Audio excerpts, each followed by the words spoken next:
اپنا بیٹا نافرمان ہو تو ماں کہتی تو میرا بیٹا نہیں ہے، دور ہو جا میری نظروں سے۔ باپ کہتا ہے تو میرا نطفہ ہی نہیں ہے، میں تجھے عاق کرتا ہوں جائیداد سے۔ اور اللہ کہتا ہے اے میرے بندے، اے میرے بندے، اے میرے بندے، میرے بندے، تم میرے ہو، تم کیوں ڈر گئے ہو؟ کتنوں کو تمہارے گناہ ہیں؟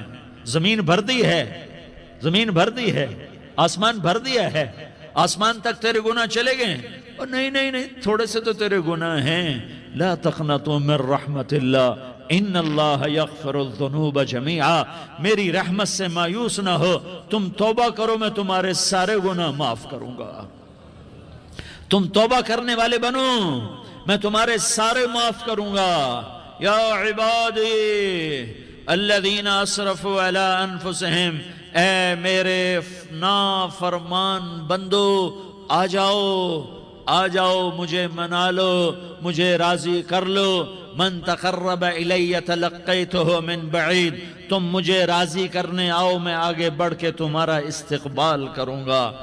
کوئی ناراض، میں کسی سے ناراض ہو جاؤں، وہ مجھے منانے آئے تو میں اس کا استقبال کروں گا یا منہ موڑ کے بیٹھوں گا اور اسے سلواتیں سناؤں گا، جلی کٹی سناؤں گا؟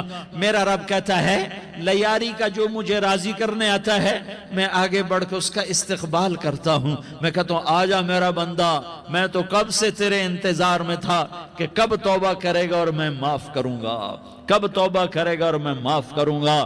اللہ کو اپنا بناؤ، اس کے در پر جھکنے کے ساتھ۔ ہمارے گناہوں کی حیثیت ہی کوئی نہیں ہے۔ بنی اسرائیل میں ایک آدمی نے 99 قتل کیے، اس کو خیال آیا میں توبہ کروں، ایک عبادت گزار کے پاس گیا اور اس سے پوچھنے لگا میں نے 99 قتل کیے ہیں، میری توبہ ہو سکتی ہے؟ اس نے کہا ہرگز نہیں، تو بڑا ظالم ہے، تیری کوئی توبہ نہیں۔ اس کو غصہ چڑھا، اس نے اسے بھی قتل کر دیا، 100 کر دیے۔ پھر اس کو خیال آیا میں توبہ کروں، تو وہ ایک عالم کے پاس گیا اور اس سے پوچھنے لگا میں نے 100 قتل کیے ہیں، کیا میری توبہ ہو سکتی ہے؟ کہ بیٹا کیوں نہیں ہو سکتی توبہ؟ ہائے ہائے ہائے ہائے ہائے۔ میرا رب ایک مثال دیتا ہے، کہتا میرا بندہ تو اتنے گناہ کر کہ زمین کو بھر دے، اس خلا کو بھر دے، چاند تاروں ستاروں کو بھر دے، اتنے گناہ کر کہ آسمان کی چھت کو لگا دے، زمین سے اٹھا اور آسمان کی چھت کو لگا دے۔ اتنے گناہ کرنے کے بعد صرف ایک دفعہ کہہ دے یا اللہ معافی دے دے، تو میں سارے ہی معاف کروں گا، سارے معاف کروں گا، ولا ابالی، اور مجھے کوئی پرواہ نہیں ہوگی۔ انہوں نے کہا بیٹا گناہوں کی معافی تو یقیناً ہے، لیکن توبہ کا ہونا ضروری ہے۔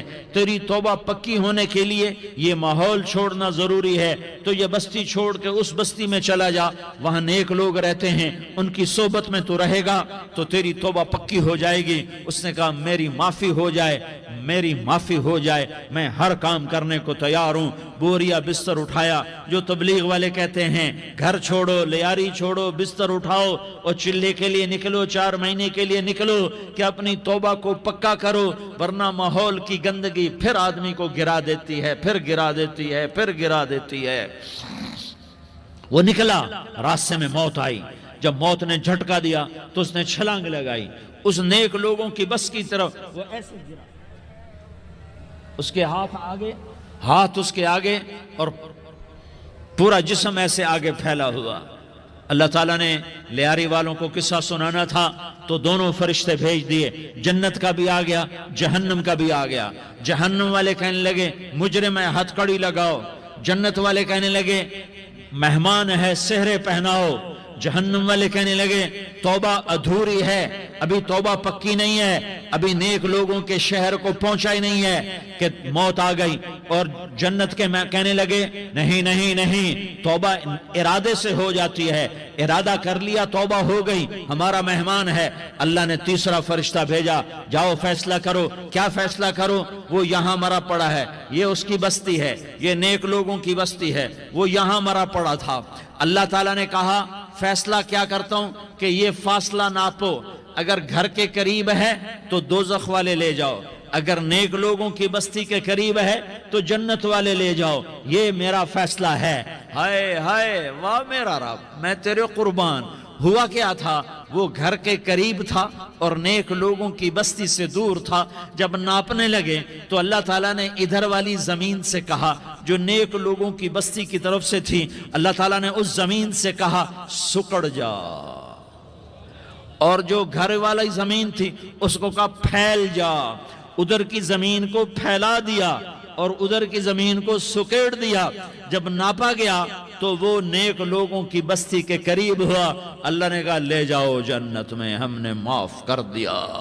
اور یہ تو بنو اسرائیل کا آدمی ہے، ہم تو محمد مصطفیٰ صلی اللہ علیہ وسلم کے امت